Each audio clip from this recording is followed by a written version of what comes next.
Dear student, lesson number 3 में अगले topic और इम्पोर्टेंट टॉपिक पर डिस्कस करते हैं। टॉपिक है हमारा हरित क्रांति, विशेषताएं और उसके परिणाम। सबसे पहले हम बात करते हैं कि हरित क्रांति थी क्या। हरित क्रांति का सीधा सा अर्थ ये था कि हमारे देश में खाद्यान्न में जो है खाद्यान्न उत्पादन में वृद्धि करना। तो सबसे पहले 1960 का जो दशक के मध्य में लगभग 1965-66 के आसपास जो देश के सामने खाद्यान्न संकट पैदा हो गया, यानी कि खाने के जो पदार्थ थे, खासकर गेहूं चावल, उसकी भारी कमी हो गई और जिससे देश को चिंता में डाल दिया और देश के सामने खाद्यान्न के रूप में विकट जो है स्थिति उत्पन्न हो गई। और अब बात करते हैं हरित क्रांति है क्या।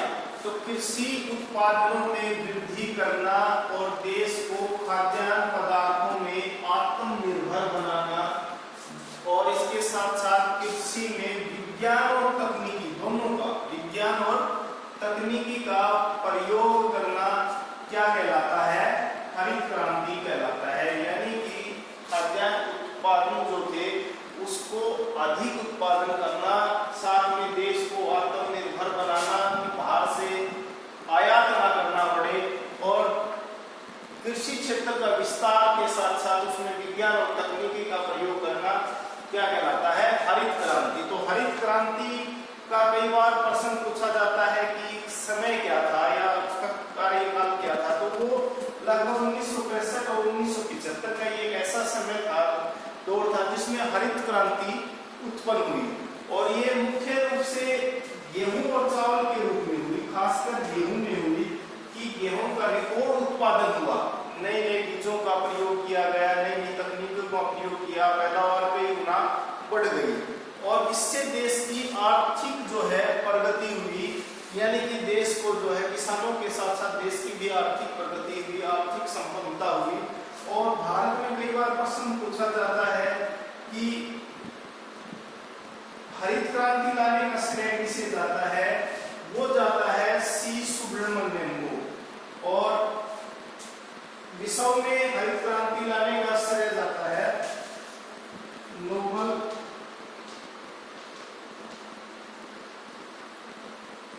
पुरस्कार विजेता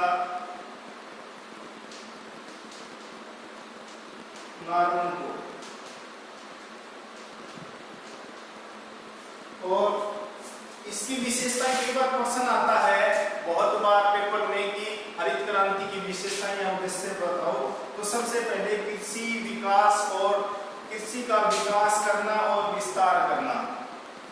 दूसरा महत्वपूर्ण है अच्छे बीजों को विकसित करना, जिससे जो है कई गुना पैदावार अधिक हो।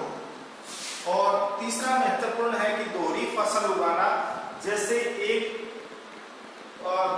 साथ दो फसल उगाते हैं हम, एक परंपरागत फसल और एक मौसमी फसल। जैसे कई बार हम जो है गेहूं के साथ घिया वगैरह या सब्जी कोई भी छोटी स्तर की उगा सकते हैं, या हम जो है बागवानी में भी कई बार जो अच्छे से टमाटर, मिर्च या जो लहसुन वगैरह की जो है हम खेती करते हैं, तो एक साथ दो पैदावार हम ले सकते हैं। और खेतों में जो है कीटनाशकों और रासायनिक खादों का प्रयोग करना, फसल सुरक्षा को अपनाना और जो है खादों का प्रयोग करना, जिससे जमीन की, भूमि की उर्वरता क्षमता बनी रही। और अंतिम है कि कृषि यंत्रों का प्रयोग तथा उनका कृषि यंत्रों का प्रयोग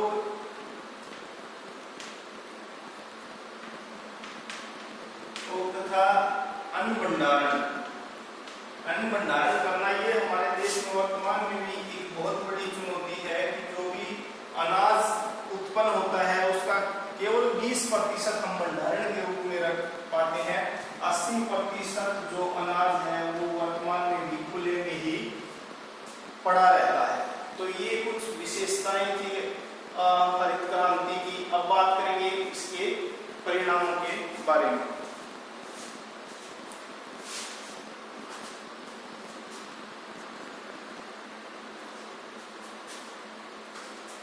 आगे डिस्कस करते हैं हरित क्रांति की जो है परिणाम या उपलब्धि। हरित क्रांति के कारण क्या परिणाम निकले? तो सबसे पहले उत्पादन में रिकॉर्ड वृद्धि हुई, खासकर गेहूं के क्षेत्र में। कहने का अर्थ ये है कि प्रति एकड़ जो है पैदावार कई गुना बढ़ गई। जहां गेहूं के 10 से 12 जो है क्विंटल प्रति एकड़ निकलता था, वो 20-22 क्विंटल प्रति एकड़ तक जो है पहुंच गई। दूसरा महत्वपूर्ण था कि उद्योगों को बढ़ावा मिला जो कृषि पर जो है आधारित या निर्भर थे। यानी कि जो भारत में जितने भी ज्यादातर उद्योग हैं वो कृषि पर आधारित बहुत ज्यादा है। यानी कि कच्चा माल उद्योगों को कृषि से ही मिलता है, तो कृषि के विकास से जो है उद्योगों को भी जो है बढ़ावा मिला। आर्थिक संपन्नता हुई। आर्थिक संपन्नता का मतलब ये है कि ज्यादा पैदावार हुई। तो पहले क्या था कि किसान केवल और केवल अपने परिवार के भरण पोषण के लिए ही फसल उगाता था। वो जब ज्यादा पैदावार होने लगी तो ज्यादा फसल बेचने लग गए, तो ज्यादा फसल बेचने के कारण उनको अधिक मुनाफा हुआ। नंबर 4 है कि खाद्यान्न में जो देश जो है आत्मनिर्भर हुआ। 1965 और 67 के बीच में भारत में गेहूं और चावल का हजारों टन जो है आयात करना पड़ा था। और इसी कारण जो है देश को जो है खाद्यान्न संकट उत्पन्न हुआ था उस समय। तो वृद्धि के कारण जो है देश को आत्मनिर्भर बनने का मौका मिला। सिंचाई की नई नई तकनीकों का विकास हुआ। जैसे सिंचाई की जो नई नई तकनीक हुई, इसमें नहरों का निर्माण तथा ड्रिप सिस्टम का मतलब ये था कि टपका सिंचाई जो बोलते हैं उसको, वो उनको अपनाया गया। साथ में बांधों का निर्माण हुआ। पहले ही पंचवर्षीय योजना पर बांधों पर जोर दिया गया था, लेकिन बाद में जो है हरित क्रांति के लिए फसल के सिंचाई तथा बिजली उत्पादन के लिए बहुत सारे बांधों का निर्माण किया गया, नहरों का निर्माण किया गया। फसलों पर जो है एमएसपी लागू किया। फसलों का जो है समर्थन या समर्थित मूल्य घोषित किया गया। इसका मतलब क्या होता था कि वही समर्थित मूल्य का मतलब ये होता है कि किसान को कम से कम कितने रुपए जो है फसल का प्रति क्विंटल मिलेगा ही मिलेगा। जैसे वर्तमान में गेहूं का समर्थित मूल्य जो है 1925 रुपए है और सरसों का जो है 4425 रुपए है। कहने का अर्थ ये है कि गेहूं किसान को जो है 1925 रुपए से कम भाव नहीं मिलेगा, सरसों का 4425 रुपए से कम भाव नहीं। उसी को समर्थित मूल्य अवश्य बोलते हैं। नंबर 9 है निर्यात को बढ़ावा मिल गया। देश जब खाद्यान्न के रूप में आत्मनिर्भर बन गया था, तो हमारे पास जो अनाज बच गया था उसको हमने दूसरे देशों को बेचा, तो निर्यात को बढ़ावा मिला। और लास्ट है कृषि में नई नई तकनीकों का प्रयोग हुआ, जिसके कारण जो है नए नए ट्रैक्टरों के लिए नए नए जो है मशीनीकरणों का उपयोग किया गया, नई नई कृषि के लिए तकनीक जो है विकास किया गया। तो हरित क्रांति के कारण जो है देश को बहुत सारा जो है फायदा हुआ।